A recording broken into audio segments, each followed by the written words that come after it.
3장 1절입니다. 히브리서 3장 1절, 우리 한 절이기 때문에 다 같이 한 목소리로 함께 읽겠습니다. 시작. 그러므로 함께 하늘의 부르심을 입은 거룩한 형제들아, 우리의 믿는 도리의 사도시며 대제사장이신 예수를 깊이 생각하라. 다시 한번 읽겠습니다. 시작. 그러므로 함께 하늘의 부르심을 입은 거룩한 형제들아, 우리의 믿는 도리의 사도이시며 대제사장이신 예수를 깊이 생각하라. 아멘. 아멘. 우리 함께 말씀 들고 함께 선포하시겠습니다. 시작. 주의 말씀은 내 발의 등이요 내 길의 빛이 되십니다. 주여 말씀하옵소서. 주의 종이 듣겠나이다. 아멘. 아멘. 오늘은 히브리서 3장 1절 말씀으로 예수를 깊이 생각하라 라는 제목으로 함께 말씀을 나누기를 원합니다. 하나님께서 인간을 창조하실 때에 다른 동물들과 완전하게 차별되게 구별되게 창조하신 것이 있습니다. 그것은 우리 인간은 하나님의 형상을 따라 창조되었다는 것이지요. 그리고 또 한 가지, 우리 인간에게는 생각하는 능력을 주셨다라는 것입니다. 동물은 어떻지요? 동물은 본능에 따라 살아갑니다. 그때그때 본능에 따르는 리액션, 다시 말하면 반응만 있을 뿐이지요. 배가 부르면 만족하고, 또 즐거우면 기뻐 날뛰고, 주변에 적들이 있으면 두려움에 공포를 떠는 그저 본능에 충실한 생활을 합니다. 반면에 인간은 어떻지요? 인간은 하나님께서 생각하는 능력을 주셔서 인생에 대한 설계와 계획을 할 수 있도록 만드셨습니다. 그래서 외부 자극이나 환경에 대해서 인간은 동물과 같이 리액션이 아니라 리스폰스합니다. 응답하는 것이지요. 생각하고 응답하고 따르는 삶을 우리는 살아가는 것입니다. 이렇게 하나님께서 우리에게 주신 축복인 이 생각을 어떻게 활용하는가, 이것은 우리의 인생을 좌우하는 아주 중요한 문제이기도 합니다. 왜 그러냐 하면 오늘 우리가 생각하고 계획하는 것에 의해서 우리의 미래가 결정되어지기 때문인 것입니다. 그래서 생각이 너무나도 중요한 것이지요. 그러면 한번 우리의 삶을 한번 돌아봅시다. 우리의 마음을 한번 돌아봅시다. 예수님을 믿고 거듭난 하나님의 자녀들에게는 누구에게나 하나님께서 주시는 이 생각들이 있습니다.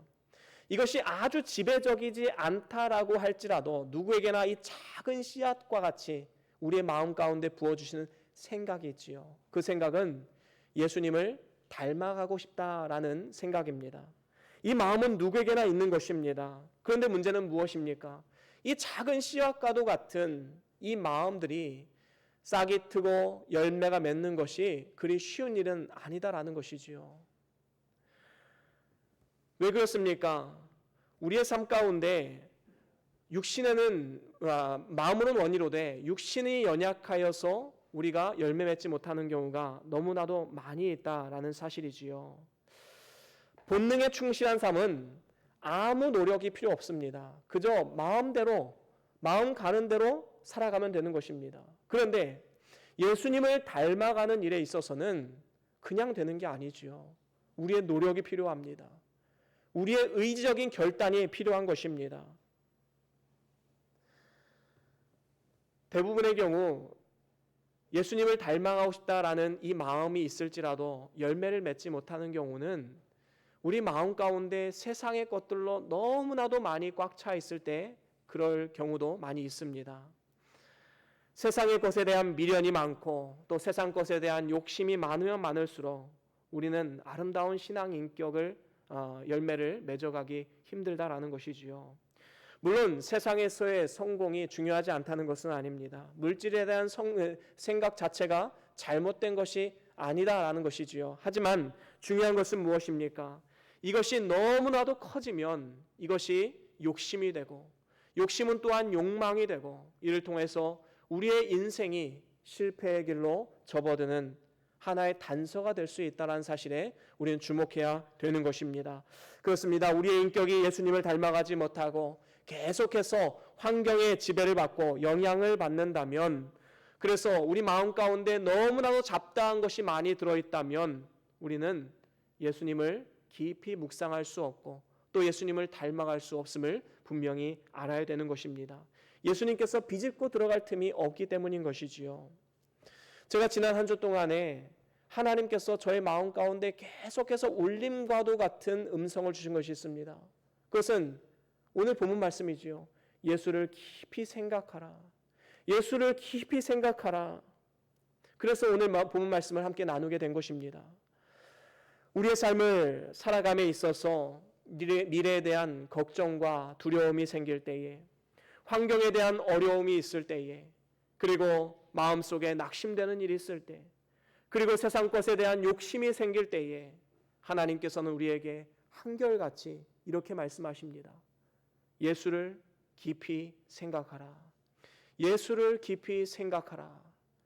하나님은 끊임없이 우리에게 말씀해 주시고 또 선한 길로 하나님은 우리를 계속해서 이끌어가고 계심을 보게 됩니다. 여러분, 몸이 아플 때 한번 생각해 보십시오. 그 아픈 것만 종일토록 생각하고 묵상하고 있으면 몸은 점점 더 아파지게 됩니다.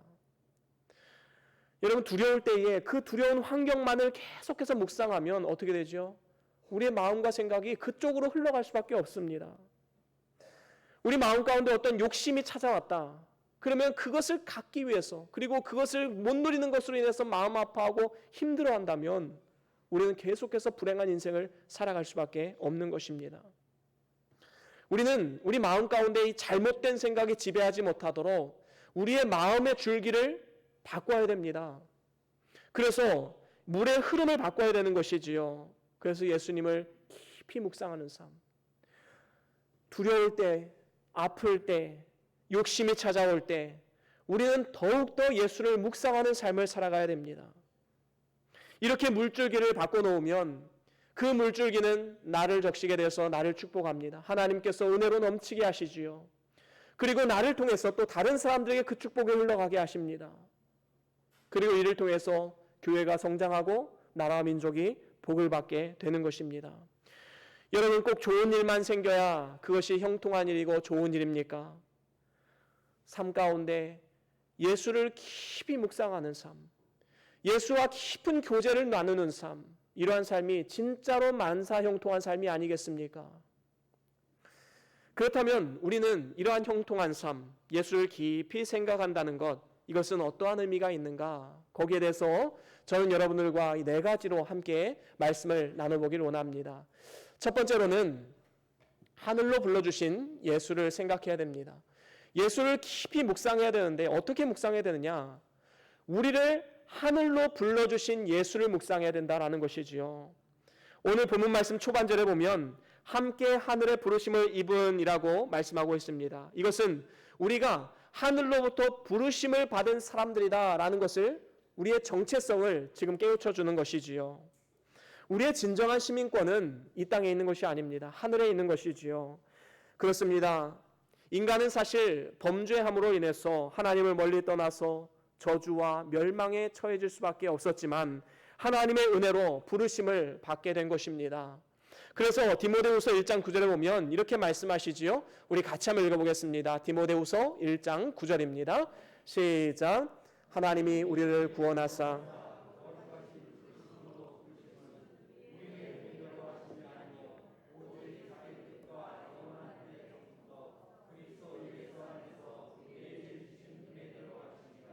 아멘. 그렇습니다. 여기서 분명히 말씀하시지요. 하나님께서는 우리를 거룩한 부르심으로 우리를 부르셨다.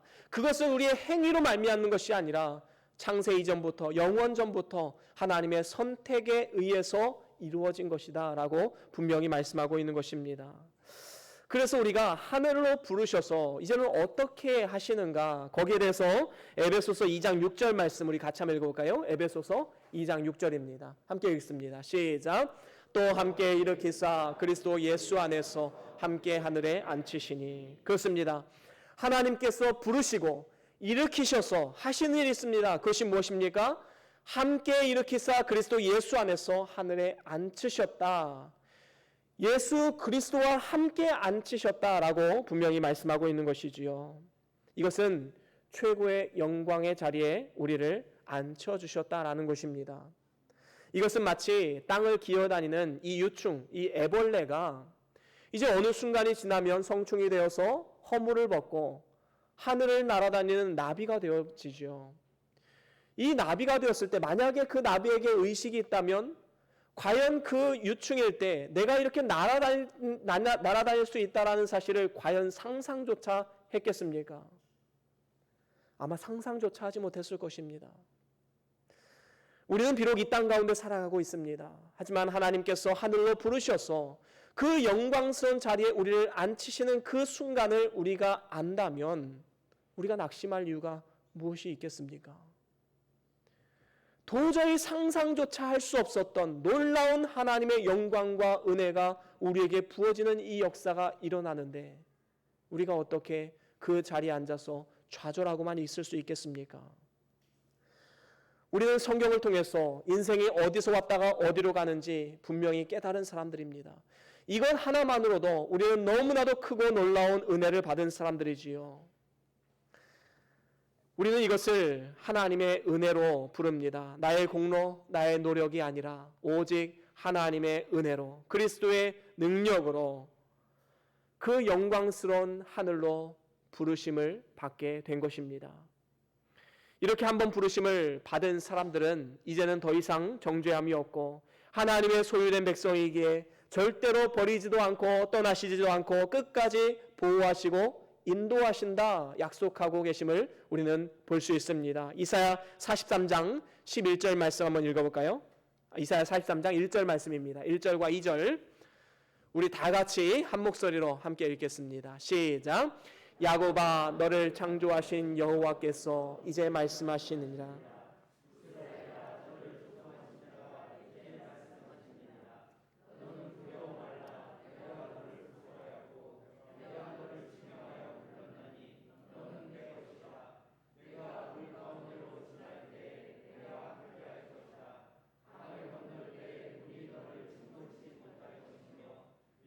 불 가운데로 행할 때에 타지도 아니할 것이요 불꽃이 너를 사르지도 못하리니. 아멘. 그렇습니다.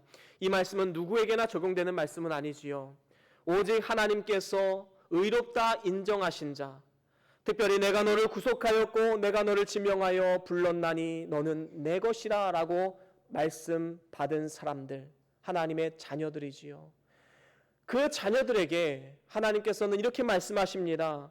내가 물 가운데로 지날 때에 내가 너와 함께 할 것이다. 너희들이 불 가운데로 행할 때에 너희들은 절대로 타지 않을 것이다. 여러분, 우리는 이렇게 반문할 수도 있을 것입니다. 하나님, 그러면 물을 주지 않으면 되지 않습니까? 내 앞에 물을 다 사라지게 만드시면, 위협이 없다면 이러한 하나님의 구원도 경험할 필요가 없지 않습니까? 하나님, 만약에 우리의 삶 가운데 불이 없다면 얼마나 좋겠습니까? 왜 불을 주시고 구원하신다 약속하십니까? 하지만 하나님의 원리는 그렇지 않습니다. 믿는 사람이든 믿지 않는 사람이든 우리의 삶 가운데는 누구에게나 다 물이나 불이 있습니다. 우리에게 넘지 못할 물, 우리를 위협하는 불, 이러한 역사들이 우리의 삶 가운데 너무나도 많이 있다는 사실이지요. 언제나 우리를 삼키기 위해서 도사리고 있을 것입니다. 하지만 우리 믿음의 사람들이 다른 것이 무엇입니까? 그러한 위협적인 상황 속에서도 우리의 믿음이 사그라들거나 아니면 구원이 취소되거나 아니면 영원한 멸망에 빠지는 일이 절대로 일어날 수 없다라는 사실을 오늘 성경을 통해서 우리에게 들려주고 있는 것입니다. 사랑하는 우리 변동교회 성도 여러분, 우리 모두는 하늘의 부르심을 받은 사람들입니다.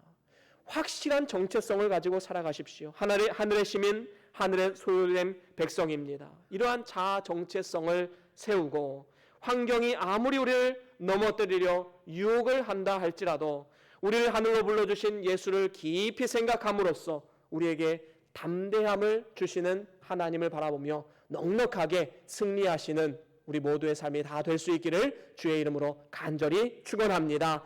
그런가 하면 두 번째로 형제로 삼아주신 예수를 우리는 깊이 생각해야 됩니다. 하나님께서는 우리를 형제라 불러주셨지요. 오늘 본문에도 보면 거룩한 형제들아 라고 우리에게 말씀하고 있습니다. 그렇습니다. 과거에 하나님과 원수였던 죄인들을 불러내셔서 거룩한 형제들로 우리를 부르신 것이지요. 거룩한 형제라 하는 것은 구별된 형제를 말합니다. 하나님께서 특별히 우리를 말씀과 성령으로 거룩해 하셔서 이 세상과 구별된 하나님의 거룩한 형제로 우리를 부르신 것이지요.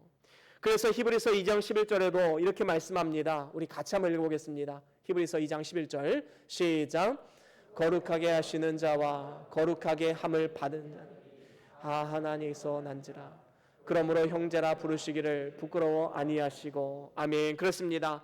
여기서 거룩하게 하시는 자, 이분은 바로 누구십니까? 바로 우리 예수 그리스도이시지요. 또한 거룩하게 함을 입은 자, 이 사람들은 누구입니까? 바로 구원받은 우리들입니다. 그래서 예수와 우리 믿음의 자녀들, 하나님의 백성들은 하나에서 났다라는 것입니다. 예수님도 하나님으로부터 나왔고 또 우리도 하나님으로부터 나왔다라는 것입니다. 그래서 우리는 한 형제요 자매다라고 말할 수 있는 것이지요. 그래서 예수님은 우리를 형제라 부르는 것을 부끄러워하지 않으셨습니다. 그렇습니다. 우리는 하나님으로부터 양자의 영을 받아서 하나님을 아바 아버지라고 부를 뿐만 아니라 예수 그리스도의 영적인 형제들이요 하나님의 후사로 부름을 받은 사람들임을 반드시 기억해야 되는 것입니다. 이처럼 예수님께서 우리를 그의 형제로 삼아주셨음을 우리는 기억하는 데서 만족할 것이 아니라 이제는 우리 주변에 있는 믿음의 동역자들, 사랑하는 가족들, 그리고 교우들, 이 사람들을 한 형제요 자매로 부르셨음을 우리는 또한 기억해야 할 것입니다. 우리는 예수 그리스도의 보배로운 피가 흐르는 한 형제요 자매인 것이지요. 여기에는 빈부의 차이도 없습니다. 흑인종, 백인종, 황인종과 같은 인종의 차별도 없고 나라와 민족의 차별도 없습니다. 만약에 우리 마음 가운데 어떠한 외적인 모습으로 인해서 차별하는 마음이 있다면 그것은 진정으로 예수를 깊이 생각하는 자의 삶의 모습이 아닌 것이지요. 우리나라는 조선시대 말기에 미국과 캐나다 선교사님들에 의해서 복음을 받아들였습니다. 그런데 이 복음 초기에 참 이 복음이 전파되는데 너무나도 힘든 환경적인 조건들이 있었지요. 그것은 조선 이 역사 500년의 기간 동안 뿌리 깊게 자리 잡고 있던 이 유교 문화였습니다. 그래서 양반과 천민이 존재를 하고 이 둘이 함께 예배 드린다는 것을 굉장히 껄끄러워했지요. 그리고 남존 여비 사상이 있었습니다. 남자는 존귀하고 여자는 천하다라는 이 유교주의 사상이 있었던 것이지요. 그래서 어떻습니까? 남녀가 함께 예배당에 앉아서 예배 드리는 것을 굉장히 껄끄러워했습니다. 선교사님들이 이것을 파괴하기 위해서 얼마나 많은 노력을 했는지 몰라요. 그리고 나서 우리들 의식이 바뀌자 이제는 한국교회는 폭발적으로 이 복음이 확장되기 시작합니다. 성장하기 시작하지요. 그렇습니다. 교회는 세상과는 분명히 달라야 됩니다. 세상은 빈부의 격차나 사회적 신분이나 이러한 것들에 의해서 차별이 분명히 존재하는 곳입니다. 하지만 교회는 그래서는 안 되는 것이지요. 우리는 모두가 다 한 몸이요, 한 지체이고 또 모두가 다 형제요, 자매이기 때문인 것입니다. 미국 일리노이주에 하비스트 바이블 채플이라는 교회가 있습니다. 이 교회가 2년 전에 아주 유명해지게 된 계기가 하나가 있었지요. 그것은 2018년 어느 날 일어났던 일이었습니다. 주일날 많은 사람들이 이제 성도들이 교회에 예배드리기 위해서 나오고 있었습니다. 그런데 교회 앞에 이렇게 남루한 옷차림을 한 노숙인이 거기에 자리 잡고 있는 것입니다. 많은 사람들이 지나가면서 불쾌한 마음을 표출한 사람도 있었습니다. 왜 예배드리러 가는데 교회 문턱에 앉아서 저렇게 구걸을 하고 있는가? 참 불쾌하다 이렇게 생각하는 사람들도 있었을 것입니다. 그런데 정말로 다행인 것은 많은 사람들이 찾아와서 위로해주고 손잡아주고 자신이 가지고 있던 음식을 내어주고 함께 예배당에 들어가서 예배드리지 않겠냐고 전도하는 많은 성도들이 있었다라는 것이지요. 그런데 그 이후에 놀라운 일이 일어났습니다. 이 노숙자가 이제 예배가 시작되자 천천히 예배당으로 들어오는 것입니다. 그리고 이렇게 청중들을 사이로 해서 강단 쪽으로 걸어갑니다. 그리고 강대상 앞에 섭니다. 그리고 그 자리에서 가발과 입었던 그 남루한 옷을 벗어버리고 이제 설교를 하기 시작합니다. 이 사람이 바로 그 하베스트 바이블 체프의 담임 목사님이었던 제임스 맥도날드 목사님이었지요. 그러면서 목사님은 마태복음 25장 말씀으로 양과 염소의 비유를 들면서 가난하고 헐벗은 자를 섬기는 것이 살아계신 예수님을 섬기는 것이다 라고 말씀을 선포했습니다. 이 설교에서 많은 사람들이 은혜를 받고 삶이 바뀌는 이러한 역사들이 나타났다고 합니다. 그렇습니다. 우리 예수님이 우리를 향해서 어떻게 대우해 주셨습니까? 정말로 보잘것없는, 남루하다 못해 보잘것없는, 정말로 눈뜨고는 볼 수 없는 이 죄악의 옷을 입었던 우리를 위해서 자기 목숨을 내어주시고 우리를 의롭다 인정해 주실 뿐만 아니라 우리를 너는 나의 형제다, 형제라고 부르는 것을 부끄러워하지 않는 이러한 예수님을 깊이 묵상한다면 우리가 어떻게 이 세상 가운데 섬김을 감당하지 않을 수가 있겠습니까? 우리는 이 은혜를 함께 누리는 사람들이 되어야 됩니다. 우리 주변 사람들에게 사랑과 섬김을 베풀고 더 나아가서 앞으로 그리스도인의 반열에 오를 예비 신자들, 믿지 않는 내 가족들, 믿지 않는 내 주변 지인들을 위해서 우리는 사랑으로 섬기며 나아가야 된다는 것입니다. 그래서 우리 교회 공동체 안에는 어떠한 빈부의 격차나 아니면 세상에서의 직업이나 학연이나 지연이나 혈연이나 이러한 것들로 인해서 차별이나 구별을 받아서는 절대로 안 되는 것입니다. 사랑하는 우리 변동교회 성도 여러분, 우리 모두를 형제로 불러주신 예수님을 깊이 생각하고 감사하는 마음을 가질 뿐만 아니라 이제는 누구나 다 이 은혜에 동참하기를 바라는 마음으로 누구든지 이곳에 나와 예배할 수 있도록 우리는 교회를 분위기를 만들어 나아가야 되는 것입니다.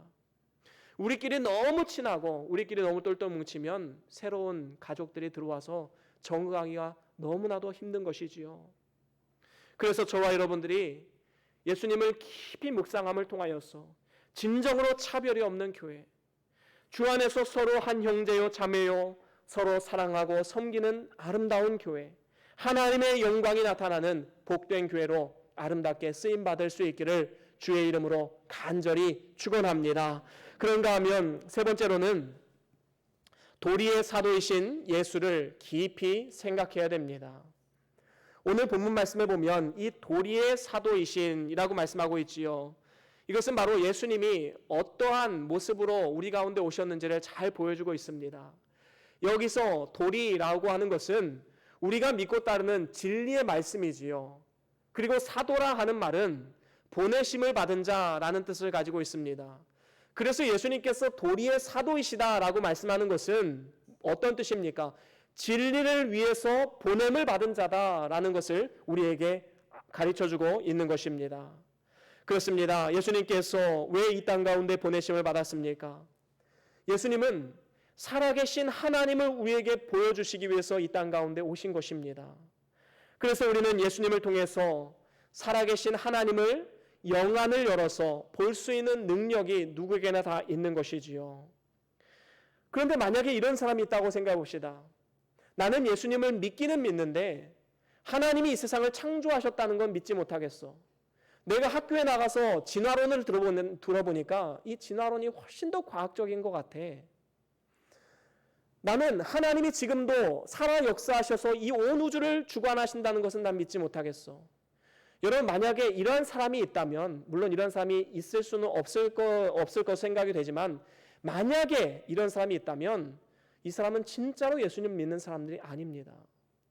진정으로 예수님을 믿으면 어떻게 됩니까? 우리의 영안이 열려서 창세기 1장 1절 태초에 하나님이 천지를 창조하시니라 이 말씀을 아멘으로 화답하고 이 말씀을 붙잡고 살아가는 것입니다.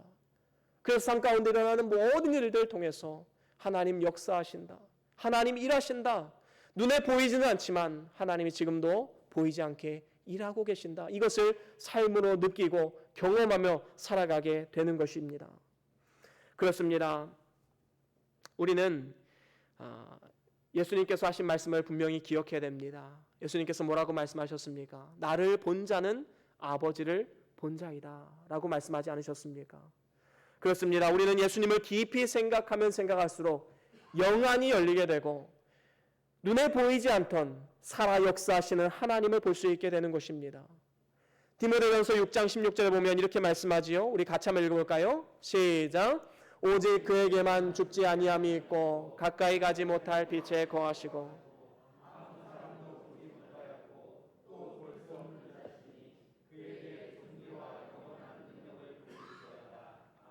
아멘. 그렇습니다. 오직 하나님께만 죽지 아니함이 있고 그리고 가까이 하지 못할 빛에 거하시기 때문에 아무도 그를 볼 수 있는 자가 없다라고 분명히 말씀하고 있습니다. 하지만 믿음의 도리의 사도이신 예수 그리스도께서 이 땅에 오심으로 인해서 그 볼 수 없던 하나님을 볼 수 있는 영안이 열리게 된 것입니다. 믿음의 눈으로 볼 수 있고 예수님의 형상을 통해서 볼 수 있고 우리의 삶을 통해 증거됨을 우리는 확실하게 깨달을 수 있는 것이지요. 그렇습니다. 예수님을 생각하면 생각할수록 우리는 하나님의 역사하심을 바라볼 수 있는 것입니다.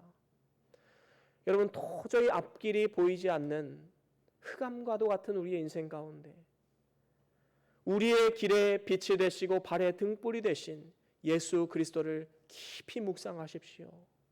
그러면 우리는 우리의 삶을 통해 우리의 삶의 발걸음을 통해 하나님의 살아 역사하심을 경험하고 하나님이 우리와 동행하심을 깨달을 수 있게 되는 것입니다. 특별히 이렇게 도리의 사도이신 예수 그리스도를 깊이 묵상하면 하나님의 뜻이 무엇인지 우리는 알 수 있습니다. 성경 말씀을 읽다 보면 하라 한 것이 있고 또 하지 말라 한 것이 있지요. 그 말씀들은 그대로 순종하면 우리는 우리의 삶 가운데 복이 되는 것입니다. 그러면 우리가 아무리 성경을 봐도 내가 어떤 선택을 해야 되고 어떠한 미래의 계획을 세워야 될지 모르겠다 하는 것은 어떻게 해야 될까요? 예수를 깊이 묵상하는 것입니다. 예수를 묵상하고 또 깊이 묵상하다 보면 하나님께서 우리의 마음 가운데 선한 마음 그리고 하나님이 원하시는 뜻을 따라서 주시는 마음들이 있습니다. 그 마음을 따라서 순종하면 되는 것이지요.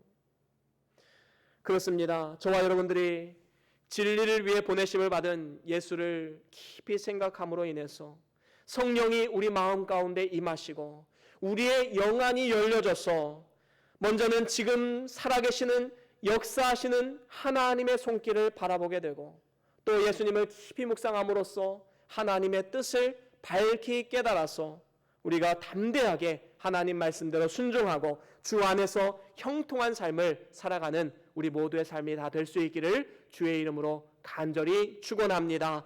그런가 하면 마지막으로 네 번째로는 대제사장이신 예수를 깊이 생각해야 됩니다. 오늘 본문 마지막 부분에 보면 대제사장이신 예수를 깊이 생각하라 라고 말씀하고 있지요. 대제사장은 어떤 사람이었습니까? 구약시대에 이제 대제사장은 백성들을 대표해서 1년에 한 번 지성소로 들어가서 제물을 가지고 속죄제를 하나님 앞에 올려드립니다. 그런데 이 구약시대의 대제사장이 바로 장차 오실 예수 그리스도의 그림자이시다라는 것이지요. 그래서 히브리서 9장 11절에 이렇게 말씀합니다. 우리 같이 한번 읽어볼까요? 히브리서 9장 11절 함께 읽습니다. 시작. 그리스도께서 장래 좋은 일에 대제사장으로 오사 손으로 짓지 아니한 곧 이 창조에 속하지 아니한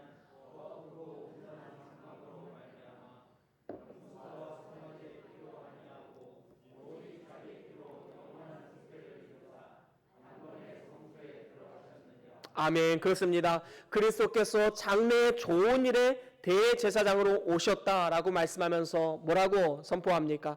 염소와 송아지의 피가 아닌 자기의 피로 단번에 하나님께 드림받았다라고 말씀하고 있습니다. 단번에 영원한 속죄를 이룬 것이지요. 여기서 단번이라는 것은 단회적 사건입니다. 한 번의 사건을 통해서 영원까지 효력이 있는 것이지요.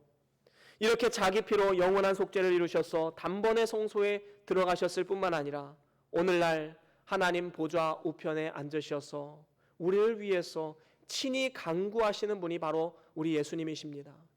예수님은 우리를 위해서 죽으심으로 대제사장의 역할을 감당하셨을 뿐만 아니라 죽음 이후에 승천하시고 또 하늘 보좌 우편에서 우리를 위해서 친히 간구하심을 통해서 대제사장의 역할을 지금도 역시 동일하게 한결같이 감당하고 있는 것입니다. 이러한 놀라운 은혜를 입은 우리들이 어떻게 삶 가운데 낙심할 수가 있겠습니까? 어떻게 삶 가운데 습관적으로 죄악을 지을 수가 있겠습니까? 우리는 예수를 깊이 생각함으로써 그 놀라운 사랑 앞에 바짝 엎드려서 늘 감사해야 하고 전심으로 회개하고 또한 하나님 주시는 큰 위로와 힘을 얻어서 이 땅 가운데 담대하게 살아가야 될 줄로 믿습니다. 이제 말씀을 마무리합니다. 사랑하는 우리 변동교회 성도 여러분, 하나님께서는 우리에게 너무나도 놀라운 축복을 주셨습니다. 그것은 우리에게 생각하는 능력을 주셨다라는 것이지요. 아무리 환경이 우리를 위협하고 힘들게 한다 할지라도 우리는 생각을 통해서 모든 환경을 바꿀 수 있는 능력이 있는 것입니다. 우리가 무엇을 상상하고 무엇을 생각하느냐, 그것은 나의 내일을 결정하는 것입니다. 그렇다면 우리가 무엇을 생각하는 것이 먼저는 나 자신의 복이 되고 그 다음으로는 내 주변을 축복하고 그리고 많은 사람들에게 선한 영향력을 흘러가는 삶을 살아갈 수 있겠습니까? 오늘 말씀을 통해서 우리 하나님 분명하고도 명확하게 우리에게 말씀하십니다. 예수를 깊이 생각하라. 예수를 깊이 생각하라. 아멘이시죠? 아멘. 그렇습니다. 어떻게 생각해야 될까요? 네 가지로 함께 나누었지요. 무엇이었습니까? 하늘로 불러주신 예수를 생각하십시오. 하늘로 불러주신 예수를 우리는 깊이 묵상해야 됩니다. 또한 형제로 삼아주신 예수를 우리는 깊이 묵상해야 됩니다. 또한 도리의 사도이신 예수를 깊이 생각해야 됩니다. 그리고 대제사장이신 예수를 깊이 생각하십시오. 저와 여러분들이 이번 한 주간 그리고 앞으로의 삶 가운데 이러한 예수를 깊이 생각함으로써 우리의 인격과 삶이 우리 예수 그리스도를 닮아가고 그럴 뿐만 아니라 우리를 통해서 다른 사람들을 축복하고 영원한 승리와 상급을 누리는, 그래서 주 안에서 만사가 형통한 이러한 축복의 삶을 살아가는 저와 여러분들의 복된 삶이 다 될 수 있기를 주의 이름으로 간절히 축원합니다. 우리 다 같이 함께 오늘 받은 말씀 기억하시면서 잠깐 기도하시겠습니다. 여러분 무엇 때문에 두려워하십니까? 무엇 때문에 어려움을 당하셨습니까? 그 모든 환경의 흐름을 바꿀 수 있는 것, 우리의 생각을 어떠한 생각으로 채우느냐, 거기에 달려 있습니다. 오늘 이 시간 예수를 깊이 묵상합시다. 어떠한 예수를 묵상합니까? 하늘로 부르신 예수님, 형제로 삼아주신 예수님, 도리의 사도이신 예수님, 대제사장으로 오신 예수님 깊이 묵상하시고 하늘로부터 공급받는 세임과 능력을 공급받기를 함께 기도하면서 나아갑시다. 다 같이 잠깐 동안 묵상하시면서 결단하시면서 기도합니다.